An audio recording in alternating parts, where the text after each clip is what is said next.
Hello friends, welcome all of you on quality and fact. दोस्तों, आज 6 फरवरी 2019 Himachal Pradesh university के अंदर आज पीएचडी पॉलिटिकल साइंस का एंट्रांस हुआ और इस बार चेंजिंग रही क्योंकि पहले सब्जेक्टिव और ऑब्जेक्टिव टाइप के क्वेश्चन आते थे, लेकिन इस बार सिर्फ सब्जेक्ट ऑब्जेक्टिव क्वेश्चन आए हैं 80। इसमें से 20 नंबर का जो रहता है वो आपका 20 नंबर नेट के जुड़ते हैं और 15 नंबर सेट के, 10 नंबर एमफिल के जुड़ते हैं। अगर आपके पास नेट है तो आपको 20 ही नंबर मिलेंगे, फिर एमफिल के या सेट के नंबर नहीं मिलेंगे। तो ये आज जो पेपर आया था बहुत ही जनरल सा पेपर था और ये पेपर डिफरेंट डिफरेंट जो स्टेट सेट के एग्ज़ाम होते हैं या फिर पीजीटी पॉलिटिकल साइंस के पेपर होते हैं, लेक्चरर के जो पेपर होते हैं, उसके लिए बहुत ही यूजफुल ये पेपर हो सकता है डायरेक्ट क्वेश्चन 10 से 15 आपके पेपर में यहाँ से आ जाए, तो इसको आपने ध्यान से देखना है। तो शुरू करते हैं इस वीडियो को और ये पेपर इंग्लिश में ही रहेगा। Who among the following ancient Greek thinker is author Nicomachean ethics. तो मैंने अच्छे से आपको ये पढ़ाया है और जितने भी क्वेश्चन आपको इसमें मिलेंगे सारे के सारे मेरे वीडियो में आपको मिल जाएंगे। तो ये एरिस्टोटल ने लिखी है निकोमेनियन एथिक्स।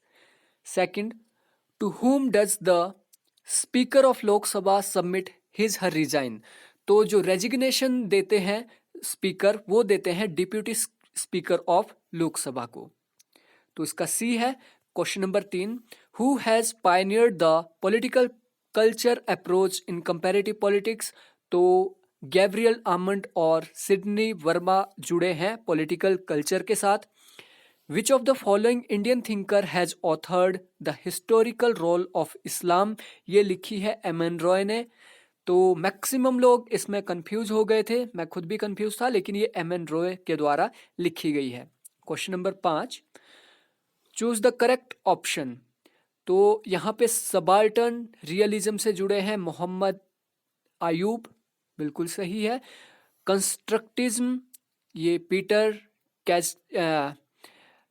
कैट्सटीन जुड़े हैं। स्ट्रक्चरल रियलिज्म से केनेथ वॉल्स और फेमिनिज्म से जुड़ी है कैंथिया इनोल। तो ये सारे ठीक है, तो इसका करेक्ट आंसर होगा D. Question number 6, which one of the following concept given by an 18th century political thinker is an expression of idea of popular sovereignty। तो लोकप्रिय प्रभुसत्ता के साथ जुड़े हैं जनरल विल जे रूसो की। तो इसका करेक्ट आंसर है B. A deadlock between the Lok Sabha and the Rajya Sabha calls for the joint sitting of the parliament during the Passage of. तो जॉइंट सिटिंग क्यों बुलाई जाती है? ये बुलाई जाती है सिर्फ ऑर्डिनरी लेजिस्लेशन के लिए, कॉन्स्टिट्यूशनल अमेंडमेंट के लिए इसे नहीं बुलाया जा सकता, ना ही मनी बिल के लिए। तो इसका करेक्ट आंसर होगा only one, C is the correct answer. Question number 8, John Locke's two treatise of civil government was developed as a critique of. तो ये क्रिटिक थी इनकी रॉबर्ट फिल्मर की पैट्रियार्का के खिलाफ थी, इन्होंने लिखी। तो इसका करेक्ट आंसर ए होगा। Question number 9, who among the following said those who say religion has nothing to do with politics do not know what religion means. तो ये कोटेशन है महात्मा गांधी की। तो इसका करेक्ट आंसर है C. Question number 10, which of the following are the feature of the list system of voting. जो list system है, सूची प्रणाली है, उसकी क्या विशेषताएं हैं? तो इसकी विशेषताएं हैं 2 और 4। The constituency are only multi member ones. जो कॉन्स्टिट्यूशनल असेंबली जो आपकी कॉन्स्टिट्यूएंसी बनती है वो मल्टी मेंबर होनी चाहिए, सिंगल मेंबर नहीं हो सकती। इसलिए ए तो यहाँ पे कट हो गया। The voter vote for the individual candidate, ये भी गलत है क्योंकि लिस्ट सिस्टम के अंदर जो वोटर है वो वोट कैंडिडेट को नहीं दल को देते हैं, इसलिए चौथा इसका सही है। तो इसका करेक्ट आंसर है D. Question number 11, Which one of the following statement about John Rawls theory of justice is not true? कौन सा सत्य नहीं है, जो ट्रू नहीं है वो बताना है। The first principle of justice is the equal basic liberty principle, एकदम सही है। The aim of theory is to establish absolute equality in the society, ये भी ठीक है। The theory presume democracy in the society, ये भी ठीक है। लेकिन डी इसका बिल्कुल गलत है। The people sitting in the original position are obvious to their own socio economic background, तो डी इसका करेक्ट आंसर है, ये गलत है। Who among the following hold the view that democratic parties are really oligarchical structure? तो iron law of oligarchy दिया है Robert Michel ने, और रॉबर्ट मिशेल ने माना है जितनी भी पॉलिटिकल पार्टी होती है उसके अंदर लोह नियम काम करता है। Who among the following criticized Bentham philosophy as a pig philosophy? तो ये थॉमस कार्लाइल ने पिग फिलॉसफी बोला है बेंथम की फिलॉसफी को। Fredericks theory of prismatic society is based on, तो इसको मैं अच्छे से अपनी वीडियो में डिस्क्राइब कर चुका हूं पहले भी कई बार। तो ये है structural functional analysis of public administration in developing country, तो डी इसका करेक्ट आंसर है। Question number 15, identify the correct sequence in which the following deputy prime minister were appointed in India. तो सबसे पहले सरदार वल्लभ भाई पटेल, ये 1947 से 50 तक रहे। उसके बाद मोरारजी देसाई 67 से 69, उसके बाद चौधरी चरण सिंह 77 से 79, और सबसे लास्ट में Chaudhary Devilal.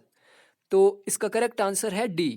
Question number 16, Who has described the state of Indian economy as bullock cart capitalism? तो ये लॉयड एंड सुसेन रुडोल्फ ने बुल्लो कार्ट कैपिटलिज्म की बात की है भारत के इकोनॉमी के संदर्भ में।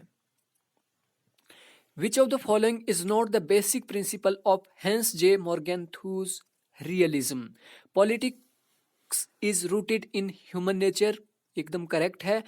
Politics is autonomous, ये भी करेक्ट है। National interest is defined in terms of power, ये भी करेक्ट है।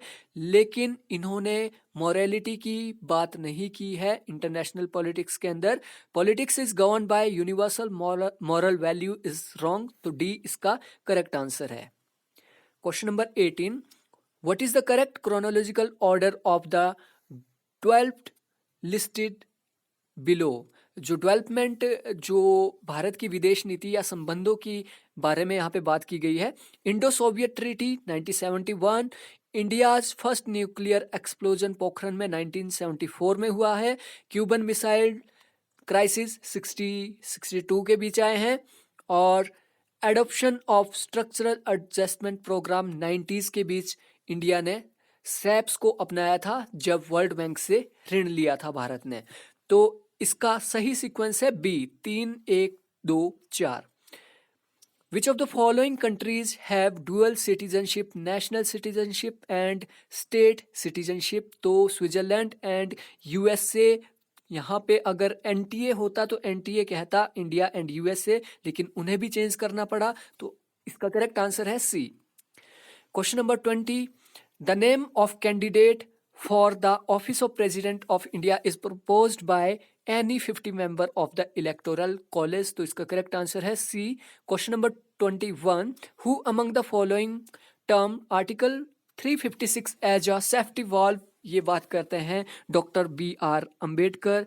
Question number 22, which one of the following is not one of the main characteristic of Taylor scientific management? तो scientific management के अंदर इन्होंने पार्टिसिपेशन इन डिसीजन मेकिंग की बात नहीं की है। इन्होंने बोला है जितने भी काम होंगे वो साइंटिफिक मैनेजमेंट के द्वारा होंगे, जो कि प्री डिसाइडेड होंगे, उसमें कोई भी अपना दिमाग नहीं लगाएगा, पार्टिसिपेशन तो मजदूर करेंगे ही नहीं।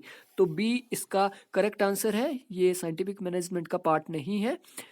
What is the meaning of term raison d'etat? raison d'etat ये फ्रेंच वर्ड है, यानी राज्य का रीजन या राज्य का विवेक। तो राज्य का विवेक क्या होता है? राज्य का विवेक होता है कि राज्य ज्यादा से ज्यादा नेशनल इंटरेस्ट को प्रमोट करे और हासिल करे। तो इसका करेक्ट आंसर होगा the national interest. Question number 24, whom did the Viceroy Lord Minto describe as the most dangerous man for the British government? तो अरविंदो घोष को इन्होंने most dangerous man कहा था। Question number 25, which of the following according to Kautilya are the principle of good governance for a king? King के लिए good governance की क्या बात की है? तो इन्होंने पहली बात यहाँ पे नहीं की है, appointing closest friend as minister. उनके जो मित्र होंगे उन्हें मिनिस्टर के रूप में कभी भी नहीं चुनना चाहिए कौटिल्य के अनुसार। तो यहाँ पे एक गलत है, बाकी 2, 3, 4 सही है, तो इसका करेक्ट आंसर है C. Question number 26, which of the following is the correct explanation of regional party? Regional party की एक्सप्लेनेशन कौन सी है सही? तो सबसे पहले the democratisation of state structure and political practice, ये बिल्कुल लोकतंत्रीकरण करते हैं, ग्रास रूट लेवल पे लोगों का क्या करते हैं, राजनीतिकीकरण करते हैं और लोकतंत्रीकरण करते हैं। ए बिल्कुल करेक्ट है। 2, the resurgent articulation of local and regional interest in the wake of retrenchment of the welfare state and turn to neo liberalism. तो नियो लिबरलिज्म में टर्न करने की बात क्षेत्रीय संगठन नहीं करते हैं, तो 2 यहाँ पे बिल्कुल गलत है। 3, the mobilisation paradigm defined regions as spatial unit, बिल्कुल सही है। The politicisation of minority nation, यानी कि नेशन विदाउट स्टेट, क्योंकि नेशन क्या है, नेशन तो बहुत बड़ा है, लेकिन जब पॉलिटिसाइजेशन कर देंगे माइनॉरिटी को, उनके अंदर ये भावना आने लगी कि हमारा अपना ही नेशन है। तो इसका करेक्ट आंसर है 3, 1, 4, डी इसका करेक्ट आंसर है। Question number 27, we are under the constitution but the constitution is what the जज say it is, which country can this be applicable to? तो ये एप्लीकेबल होता है यूनाइटेड स्टेट्स ऑफ अमेरिका के साथ। बहुत बार इस टाइप के क्वेश्चन आ चुके हैं। Whom did Machiavelli blame for the moral degradation of Italy? तो पिछले कल ही मैंने मैकियावेली का वीडियो डाली है, तो उन्होंने चर्च को मॉरल डिग्रेशन के लिए उत्तरदायी माना था। Question number 29, which of the following statement is not true about Edmund Burke? Is not true, तो ये क्वेश्चन यहाँ पे गलत फ्रेम किया है, इसके चारों ही ऑप्शन मैच नहीं करते हैं। He is consider the father of conservative philosophy, बिल्कुल ये रूढ़िवाद के पिता माने जाते हैं, तो एक तो बिल्कुल सही है। ही क्रिटिसाइज फ्रेंच रेवोल्यूशन, ये भी बिल्कुल सही है, इन्होंने फ्रेंच रेवोल्यूशन को क्रिटिसाइज किया है। He had appeal to British crown to interfere in the education system of colonial India, तो इसके बारे में मैं कंफर्म नहीं हूँ, लेकिन 1, 2 सही है। तो यहाँ पे 1, 2 हर उसमें आ रहा है, इसका मतलब ये इसके सारे ऑप्शन ही रॉन्ग है। तो question number 30, who is considered as the pioneer in the field of state politics in India? तो स्टेट पॉलिटिक्स के अग्रदूत माने जाते हैं इकबाल नारायण। इकबाल नारायण ने अप्रोचेस दी है बहुत सारी रीजनल पॉलिटिक्स को समझने के लिए। Which of the following statements are true?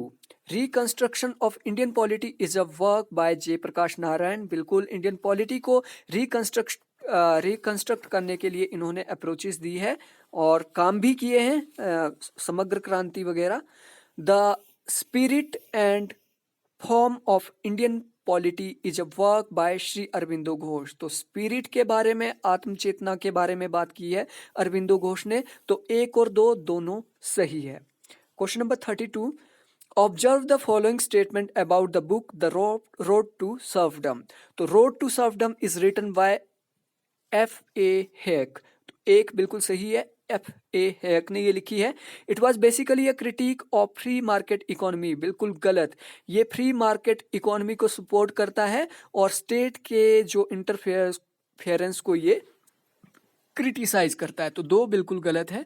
3, Thatcherism and Reaganism can be said to be influenced by the idea presented in this book, बिल्कुल सही है, 1 और 3 सही है। It advocate rolling back the state, तो बिल्कुल राज्य अपनी शक्तियां वापस ले ले, ये भी ये बात करता है। तो 1, 3, 4 इसके करेक्ट आंसर है, तो B is the correct answer. Question number 33, thinker और उनके कॉन्सेप्ट दिए हैं।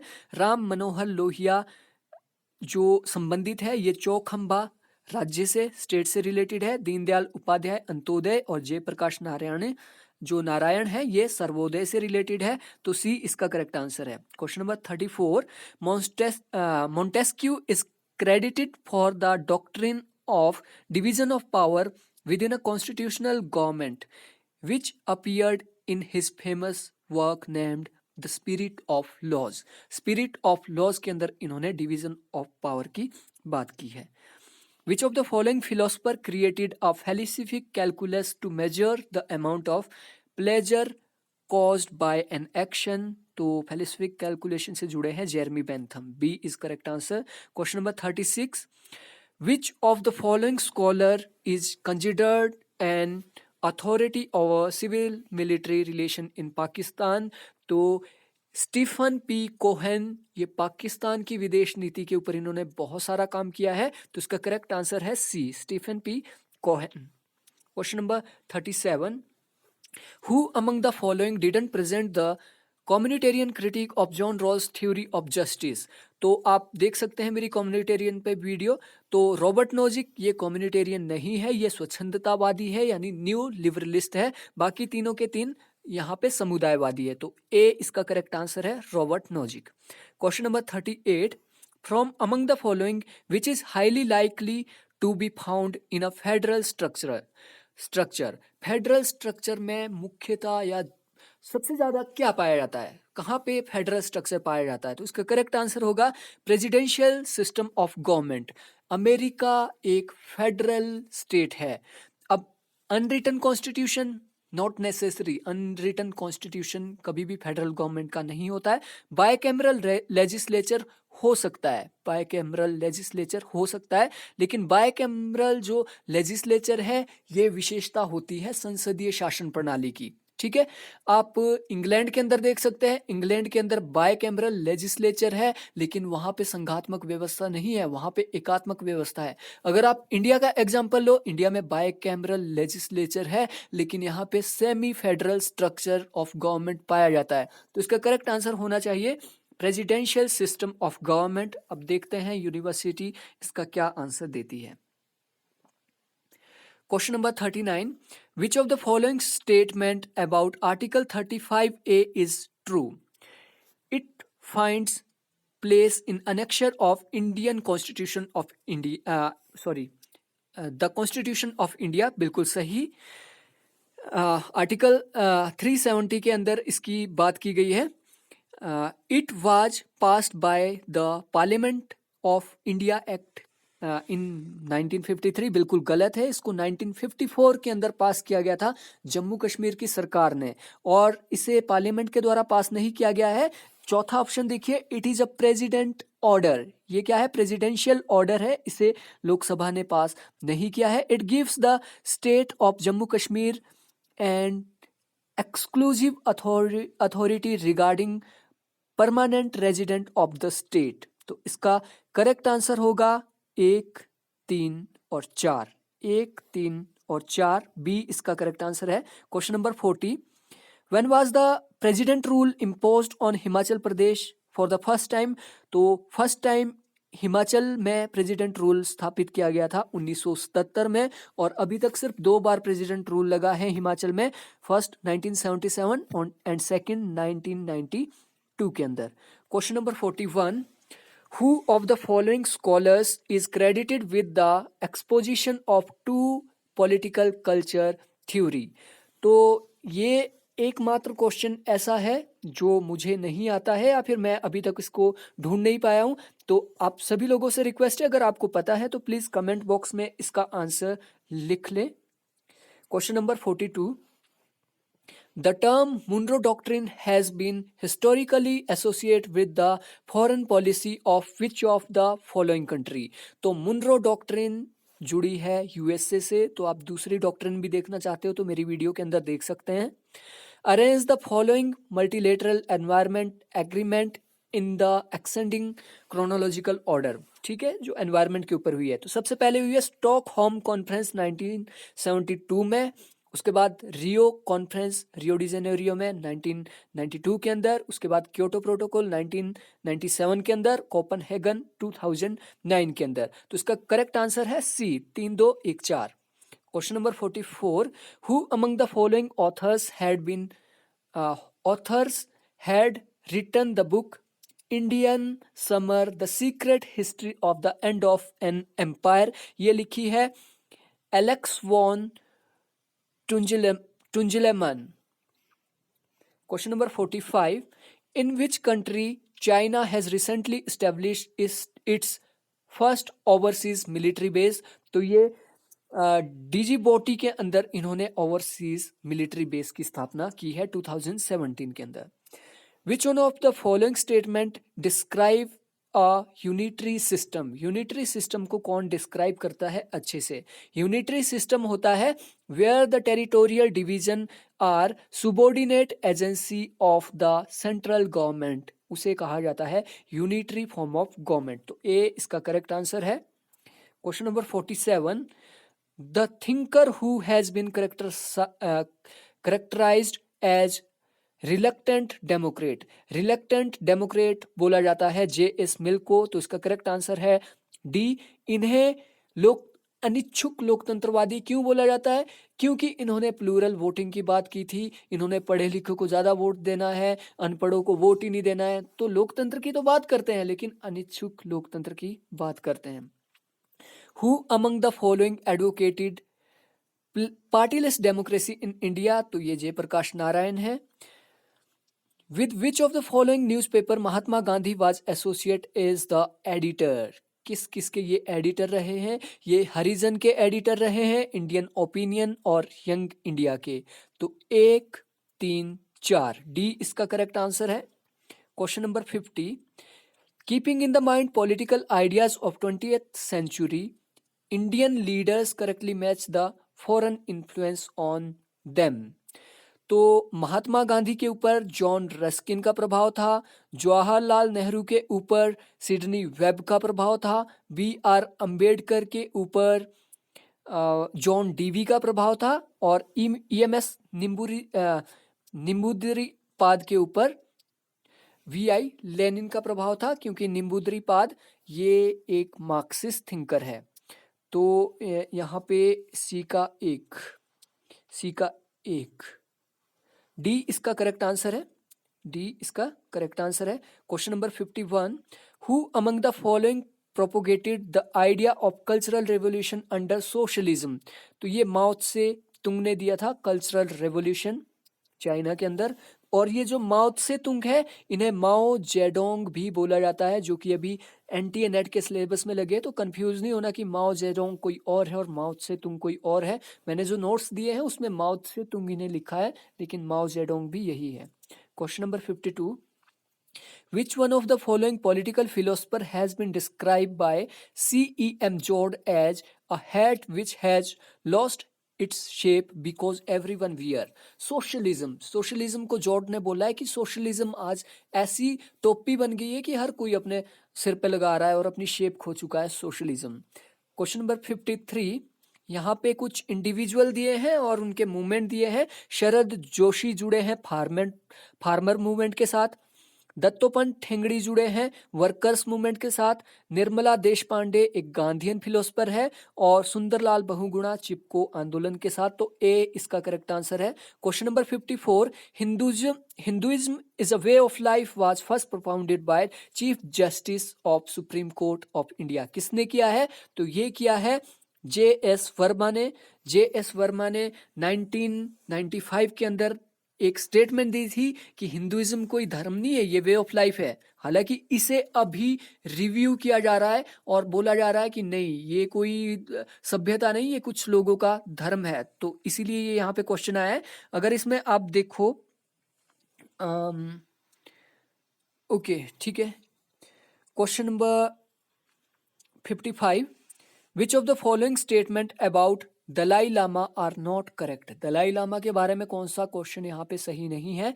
He is the prime minister of Tibetan government in exile. नहीं, वो प्राइम मिनिस्टर नहीं है, वो वहाँ के धार्मिक गुरु है। तो एक यहाँ पे करेक्ट है। His original name is Tenzin ग्यास्टो। तो बिल्कुल सही है, 3-4 सही है। इन्हें ये 1959 में जो 5वें दलाई लामा थे वो वहाँ से भागे थे, तिब्बत छोड़ के इंडिया के रिफ्यूजी बने थे, और 1989 के अंदर इन्हें नोबेल प्राइज भी मिला है। तो ए इसका करेक्ट आंसर है। Question number 56, which of the following Which of the following state of India doesn't share international boundary with 3 different countries? तो ये आपका वेस्ट बंगाल है। वेस्ट बंगाल बांग्लादेश के साथ अपनी बाउंड्री शेयर करता है, लेकिन ये जो 3 है ये डिफरेंट स्टेट के कंट्रीज के साथ अपनी बाउंड्री शेयर करते हैं। तो इसका correct answer West Bengal.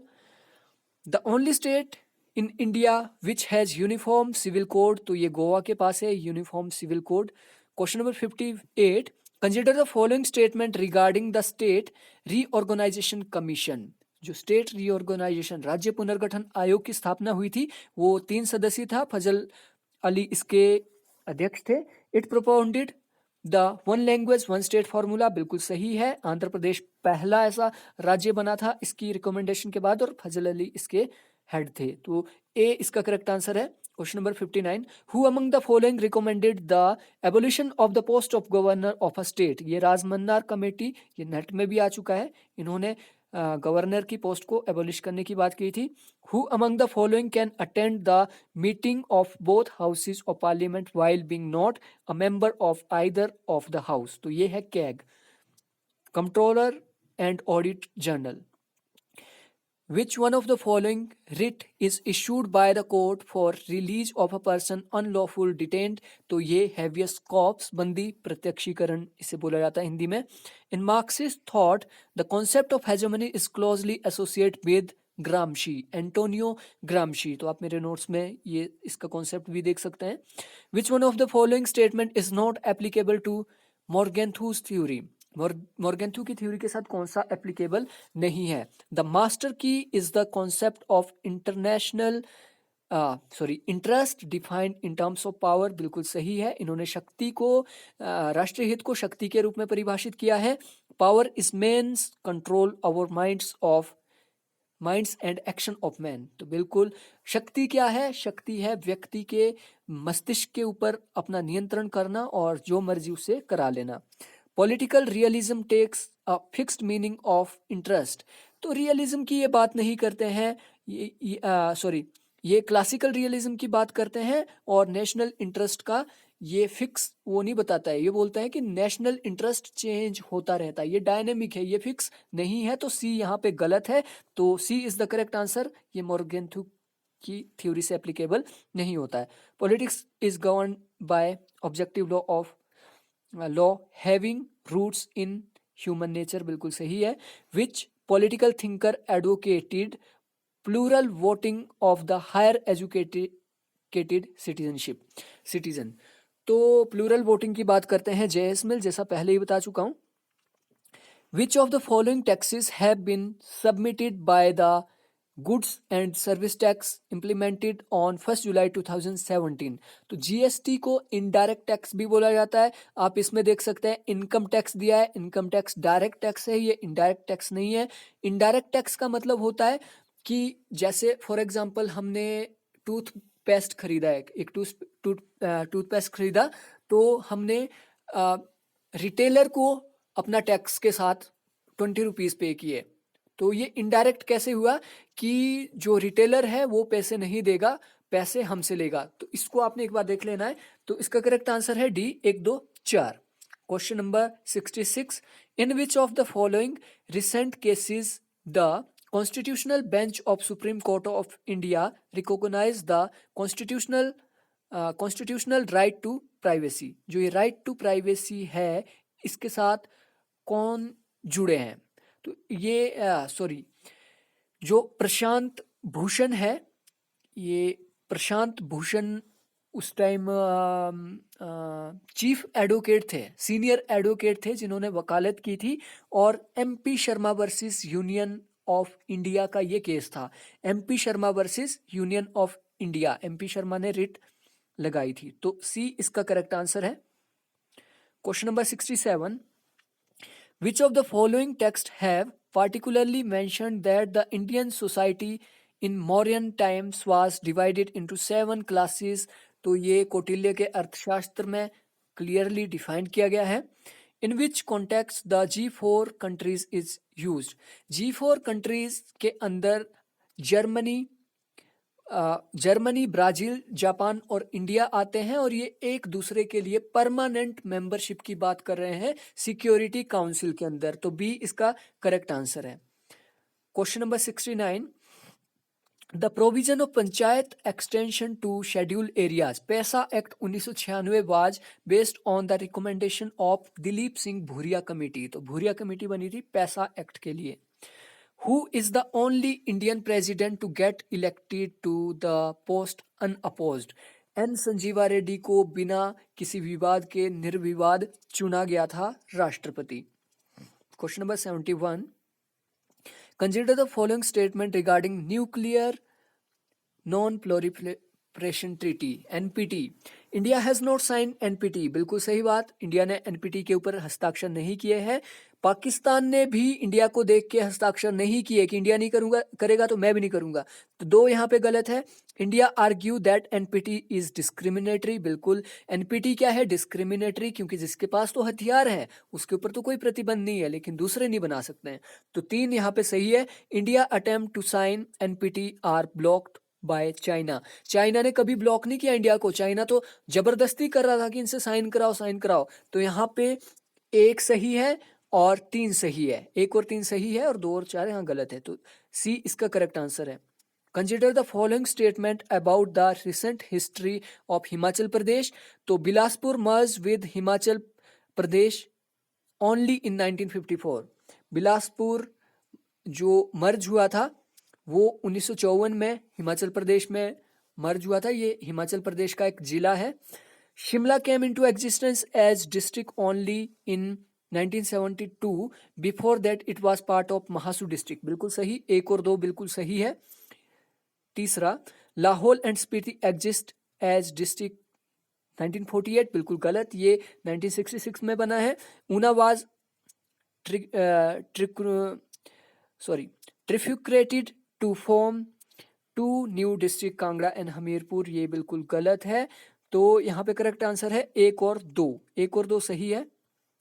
Question number 73. Consider the following statement about Asia Africa growth corridor. It has been jointly proposed by India and Japan. बिल्कुल सही है.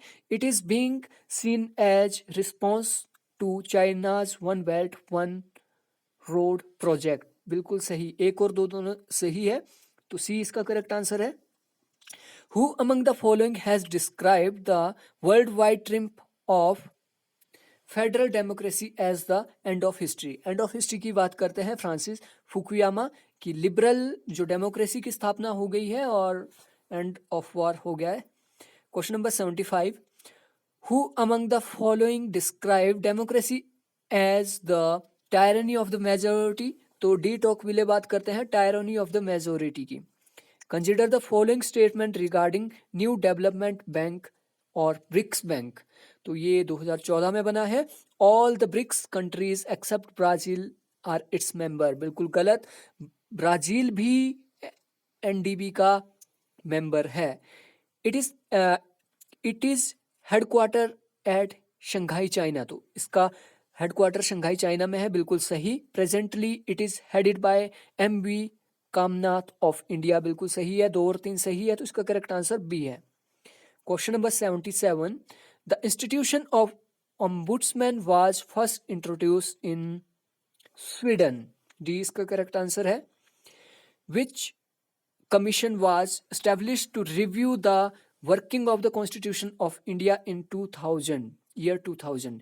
तो ये वेंकट चलैया कमीशन बोला जाता है. जस्टिस वेंकट चलैया कमीशन जो कि संविधान की पुनर्व्याख्या के लिए बना है. Question number 79. Who among the following was not the part of Swaraj party established in 1920s. तो ये MC राजा स्वराज पार्टी के सदस्य नहीं थे. NC केलकर, मोतीलाल नेहरू और चित्तरंजन दास इसके मेंबर थे. जहां पे चित्तरंजन दास इसके प्रेसिडेंट थे और मोतीलाल नेहरू इसके सेक्रेटरी थे. Question number 80. Which political philosopher said that the state is the March of God on the earth, तो ये बात करते हैं हीगल बात करते हैं। तो ये था हिमाचल प्रदेश यूनिवर्सिटी के अंदर आयोजित की गई पीएचडी एंट्रांस का पेपर। आई होप आप लोगों को ये अच्छे से समझ आया होगा। अगर आप भी next time Himachal Pradesh university का एंट्रांस देना चाहते हो तो आप बिल्कुल दे सकते हैं। इसमें रहेगा क्या, 20 नंबर नेट के जुड़ते हैं और 80 नंबर एंट्रांस के, टोटल 100 नंबर का होता है और 100 नंबर में से मेरिट बनेगी। तो जितना मैंने एनालाइज किया है तो हिमाचल प्रदेश में इस बार सिर्फ 5 पोस्टें थी, उसमें से भी एक पोस्ट हैंडीकैप के लिए रिजर्व थी और 4 कुल मिला के पोस्टें हैं और जनरल की ही है। इसमें SC ST OBC का कोई भी कोटा नहीं लगा है। तो मेरिट इस बार 85 से 90 के बीच जाएगी, उससे कम नहीं आने वाली है। तो thank you friends, thanks for watching.